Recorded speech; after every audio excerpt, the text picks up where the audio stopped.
Video tutorial number 9, aspects of design. We're now going to focus on the many different aspects of design that have been used throughout art history by the masters so successfully. You may want to consider using any one of these in your own paintings to elevate them to a more sophisticated, complex, and clearly appealing level. Now I'm going to take you around and show you how I've done this in my own work. So the first aspect of design that we're going to talk about is the Sawtooth. And this painting, Repose, is the perfect example of the Sawtooth. We're going to enter the painting on the left-hand side by this beautiful, captivating face, being brought down by these colors here and the angle of the arm to the fingers, which bring us back up to the other hand, which then brings us back down to these angles, and we have these repetitive shapes which bring us back down, especially also with the drips, back up to the knee and back down. So this painting is a perfect example of the Sawtooth, up, down, up, down. The next design aspect that we're going to look at is the romantic S-curve. In this painting, Carl Schurz Park, the figure, along with different paint application and marks, make the viewer see, without realizing it, a romantic S-curve. So we come in, we go around, we have the elbow, we have this extra mark here, the curve of the behind, back to the knee, and back down. It's a perfect romantic S. So another design aspect that we're going to look at is the strongest light next to the strongest dark.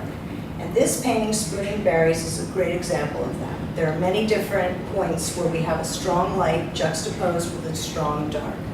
We have it here. We have it here, we have it here, here, light, dark, and even at the very end here.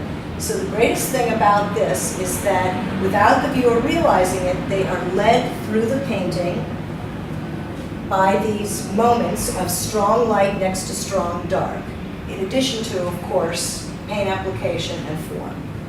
The next design aspect that we're going to look at is the law of thirds, which is a mathematical way of dividing up the canvas. If you think of the canvas as having an imaginary tic-tac-toe board on top of it, then at the certain points, at this point, this point, this point, and this point, they will be focal points in your painting. So at this point here, we have a crisscross of shapes. At this point here, we have a curve, and we have different marks. This is a smooth mark, and this is a lined mark.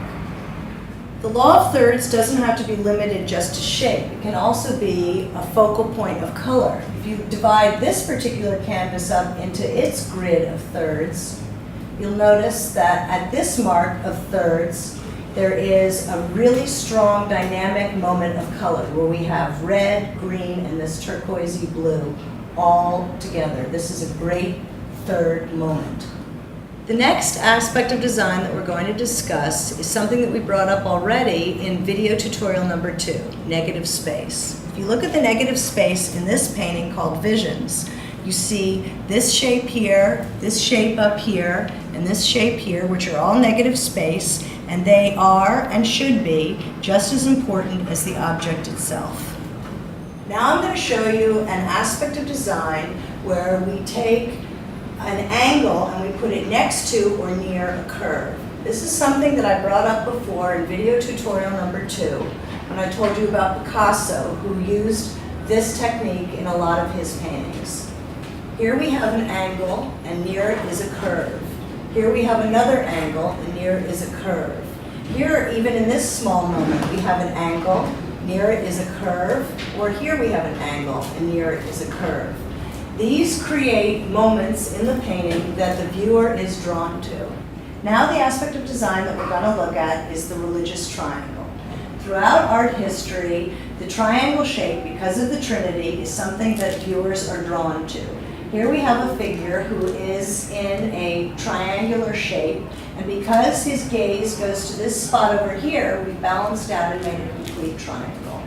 Now finally, in addition to all that I've already shown you, there are 2 design aspects that exist in all of my work. One is asymmetrical symmetry, which is something that is very important to me. Just like when I showed you my underpainting and I put a big mark of red down in one spot, I will answer it with another color that, like green, in a thinner mark in another spot. So there is balance, but it's asymmetric. The other design aspect that's really important to me in my work is ascending to the light.